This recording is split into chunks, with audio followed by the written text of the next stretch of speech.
ഇത് പലപ്പോഴും ചോദിക്കുന്ന ഒരു ചോദ്യമാണ്, അനാവശ്യമായിട്ട് ഡോക്ടേഴ്സ് എഴുതുന്നു. എന്ത് അനാവശ്യം, എന്ത് അനാവശ്യമല്ല, ആരാണ് തീരുമാനിക്കുന്നത്? അത് ഡോക്ടർ തന്നെയാണ് തീരുമാനിക്കേണ്ടത്. നമ്മളൊരു പേഷ്യൻ്റ് ഒരു ഡോക്ടറുടെ അടുത്ത് പോകുന്നത് ആ ഡോക്ടറിനെ വിശ്വസിച്ചുകൊണ്ടാണ് വന്നത്. ആ വിശ്വാസം ഇല്ലെങ്കിൽ ആ ഡോക്ടറുടെ അടുത്ത് പോയിട്ട് കാര്യം. രണ്ടാമത്തെ കാര്യം എന്ന് പറയുന്നത്, ഈ ഡോക്ടർ പേഷ്യന്റിന് ദ്രോഹം വരുന്ന ഒന്നും ചെയ്യുമെന്ന് ഞാൻ വിശ്വസിക്കുന്നില്ല. നമ്മൾ മനസ്സിലാക്കേണ്ട ഒരു കാര്യം, ഇന്നത്തെ ട്രീറ്റ്മെന്റ് എല്ലാം എവിഡൻസ് ബേസ്ഡ് ആണ്. ഒരു പനി വന്നാൽ തന്നെ ഏത് പനിയാണ്, ഡെങ്കു ആണോ, ചിക്കൻ ഗുനിയാണോ, അതോ കോവിഡ് ആണോ, ഫ്ലൂ ആണോ, ഇത് എന്ത് പനിയാണെന്ന് തിരിച്ചറിയണം. അൺലെസ് ആൻഡ് അണ്ടിൽ ഈ ഡോക്ടർ ഇത് ഓരോന്നും ടെസ്റ്റ് ചെയ്ത് നോക്കാതെ ഏത് പനിയാണെന്ന് ഡോക്ടറിന് പറയാൻ പറ്റത്തില്ല. ഇതിന്റെ എല്ലാം ട്രീറ്റ്മെന്റ് ചിലപ്പോൾ ഒരേപോലെ ആയിരിക്കും. രണ്ടാമത്തെ ചോദ്യം, നമ്മളിപ്പോൾ ഒരു ട്രീറ്റ്മെന്റ് എടുത്തു, ആ ട്രീറ്റ്മെന്റ് തെറ്റി, നമ്മൾ തന്നെ കോടതിയിൽ കൊണ്ട് കേസ് കൊടുക്കും ഡോക്ടറിനെതിരെ. ഈ ഡോക്ടർ ചെയ്തില്ല എന്ന്. ഫോർ എക്സാമ്പിൾ, എനിക്ക് റൂറൽ സെഗ്മെന്റിൽ സ്കാനിങ് സെന്റേഴ്സ് ഉണ്ട്. അവർ വയറുവേദന എന്നൊക്കെ പറഞ്ഞു കഴിഞ്ഞാൽ അവർ പറയും, ഒരു കാര്യം ചെയ്യും, 3 ദിവസം ഈ ഗുളിക കഴിച്ചിട്ട് വാ. പക്ഷേ പേഷ്യന്റ് ഡയറക്റ്റ് എൻ്റെ സെന്ററിൽ വരും.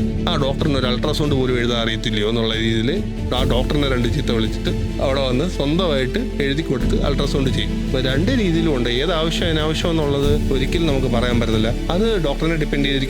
ഡോക്ടറാണ് അത് ചെയ്യേണ്ടത് എന്നുള്ളതാണ് ഞാൻ വിശ്വസിക്കുന്നത്.